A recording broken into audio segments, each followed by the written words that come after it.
Guys, आज के इस पिता का जान क्लासेस में मैं लेके आई हूँ किसलय भाग 2 class 9 NRB Bihar board Urdu के बच्चों का पाठ 8 में आज हम देखेंगे। हमारा पाठ 7 खत्म हो चुका है।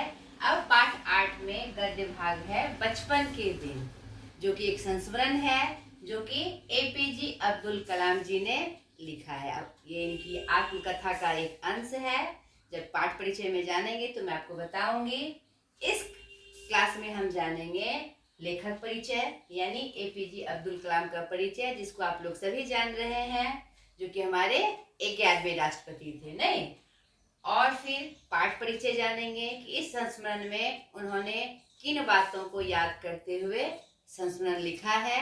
ठीक है, उसके बाद इसका प्रश्न अभ्यास हम देखेंगे।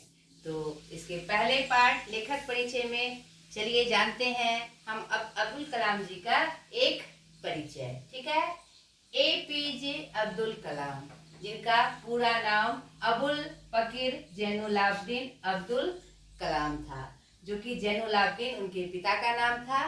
ठीक है, वे एक भारतीय वैज्ञानिक, राजनीतिक, इंजीनियर और शिक्षक थे और भारत के 11वें राष्ट्रपति, जो मैंने तुरंत बताया, यानी 25 जुलाई 2002 से 25 जुलाई 2007 तक उन्होंने राष्ट्रपति पद पर अपना कार्यकाल संभाला भारत में। ठीक है, और एक सशक्त राष्ट्रपति के रूप में उभरे थे। ठीक है, इनका एक और बहुत बड़ा परिचय है मिसाइल मैन। ये किस नाम से जाने जाते थे? मिसाइल मैन के नाम से जाने जाते थे। इनका जन्म 15 अक्टूबर 1931 तमिलनाडु के रामेश्वरम में धनुषकौड़ी नाम ग्राम में हुआ। ठीक है, इनका जो पारिवारिक वातावरण था बहुत ही कमजोर था, बहुत ही कमजोर वर्ग से वो थे। और कहा जाता है कि ऐसा प्राप्त होता है जानकारी में कि वो मछुआरा समुदाय से आते थे, यानी मछली मारकर अपना भरण पोषण करने वाला वह परिवार था। ठीक है, उनके पिता का नाम जैनुलाब्दीन और माता अशीमा थे। वे रक्षा अनुसंधान एवं विकास संगठन DRDO और भारतीय अंतरिक्ष अनुसंधान संगठन यानी इसरो के नाम से जो प्रसिद्ध है में 4 दशक रहे। 4 दशक मतलब 40 साल। एक दशक का मतलब 10 साल, 4 दशक रहे मतलब 40 साल रहे और एक महत्वपूर्ण भूमिका निभाई, मतलब विज्ञान को और एक मिसाइल के तकनीक में या फिर और भी जितने भी अनुसंधान थे उन्होंने उसमें उनकी जो भूमिका थी बहुत ही महत्वपूर्ण थी।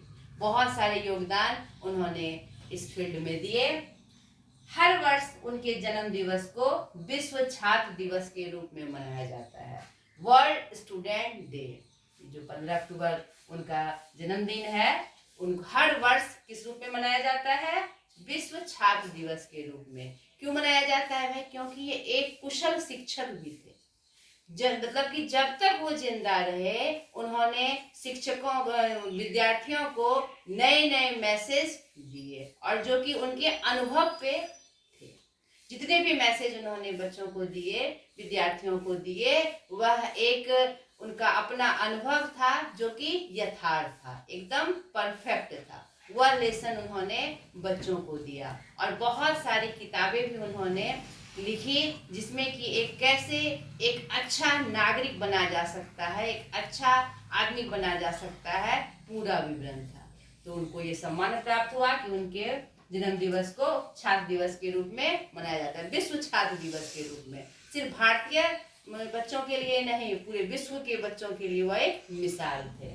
ठीक है, द्वितीय पोखरण में इनकी अहम भूमिका रही। आप जानते हैं द्वितीय पोखरण, जिसमें हमारे भारत का नाम जो क्या कहते हैं वैज्ञानिक क्षेत्र में एक चरम पे आ गया था, उसमें 2002 में उनकी भूमिका जो थी बहुत महत्वपूर्ण थी। उनको बहुत सारे सम्मान मिले, जिनमें प्रमुख पद्म भूषण, पद्म विभूषण और भारत रत्न है, जो भारत सरकार द्वारा प्रदत्त प्रमुख सम्मान होता है। नहीं, इनकी आत्मकथा wings of fire and autobiography, जो कि 1999 में प्रकाशित हुई, उसमें उन्होंने अपने जीवन काल का पूरा रूप दर्शाया है। उसी से आपको उनके जीवन काल का पूरा परिचय प्राप्त होता है एक सशक्त व्यक्ति के रूप में। तो कभी मौका मिले तो आप इसका हिंदी अनुवाद भी है, आप इसको जरूर पढ़िएगा। इनका निधन 27 जुलाई 2015 शिलांग मेघालय में हो गया। ये हमारे मिसाइल मैन का परिचय था।